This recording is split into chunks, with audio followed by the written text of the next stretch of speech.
Hi, this is Ringo, and this is the Vectisfabber verdict. Tune in, gather round, let the tales resonate.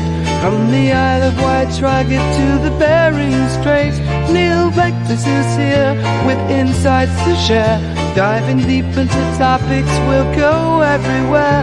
It's the Vectisfabber verdicts, come take a ride. With laughter and knowledge, Neil is your guide. From the Isle of Wight to the Bering Straits, join the conversation, it's never too late. It's never too late, never too late, never too late, never too late.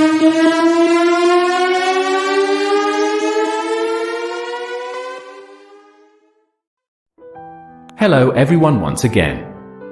This is Neil Vectis and this is the Vectisfabber verdict. Today I am going to discuss a point raised in the recent Beatles 64th documentary airing on the Disney Channel at the moment.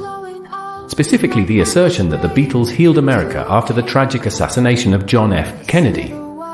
Something suggested by Paul McCartney but has also been claimed by writers such as Lester Bangs in the Rolling Stone Illustrated History of Rock and Roll, who wrote that it was no accident that the Beatles had their overwhelmingly successful Ed Sullivan Show debut shortly after JFK was shot. Ian MacDonald in Revolution in the Head argued that, when Capitol finally capitulated to Brian Epstein's pressure and issued I Want to Hold Your Hand in December of 1963, the record's joyous energy and invention lifted America out of its gloom. I am going to challenge this oversimplification by Beatles writers and even one of the Beatles as well. And here goes. The Beatles, a false balm for a nation in mourning.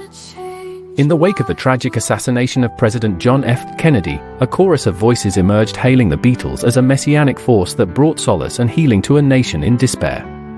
However, a careful examination of this claim reveals a superficial and misleading narrative. The Beatles' arrival in America.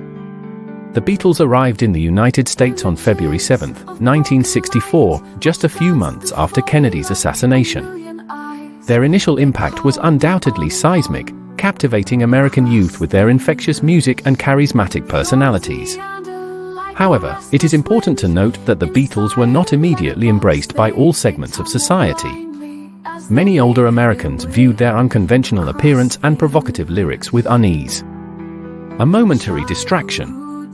While the Beatles provided a momentary distraction from the pain and confusion of the assassination, they did not offer any meaningful healing or resolution. Their music, though uplifting and escapist, did not address the underlying social and political tensions that had contributed to Kennedy's untimely death. The Beatles were more a symptom of the changing times than a catalyst for meaningful change. America's ongoing struggles. In the years that followed the assassination, America continued to grapple with deep-seated divisions. The Vietnam War, racial unrest, and political polarization plagued the nation. The Beatles' presence did nothing to resolve these issues. In fact, their own controversies, such as John Lennon's infamous "more popular than Jesus" remark, only served to further divide society.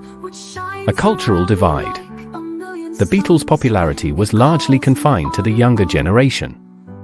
For many Americans, particularly those who had lived through the trauma of the assassination, the Beatles represented a foreign and incomprehensible cultural phenomenon.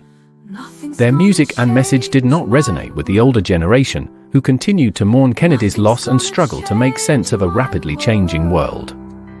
Exploiting a tragedy. It is also worth questioning the motives of those who sought to portray the Beatles as healers. In the aftermath of such a profound tragedy, people were desperate for hope and solace. Some unscrupulously exploited this vulnerability by portraying the Beatles as the saviors America needed. This claim served to create an unrealistic expectation and ultimately undermine the genuine efforts of those who worked tirelessly to address the underlying causes of social unrest. Conclusion. The assertion that the Beatles healed America after the JFK assassination is a simplistic and romanticized narrative.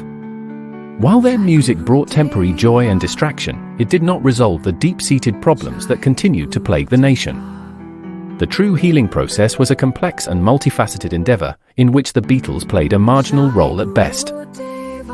Well, we've come to the end of another episode. I hope you endured this one to the end.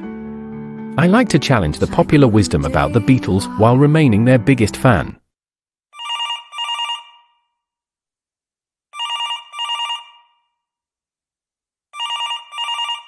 Hang on, we have a caller.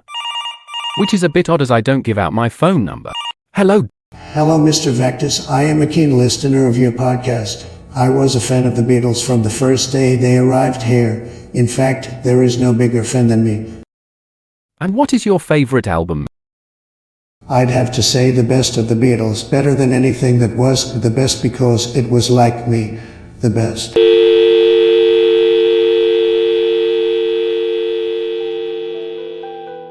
I was not expecting that. But that's all we have time for today. Goodbye, Vectisizers. Jai Guru Deva, Jai Guru Deva, Jai Guru Deva.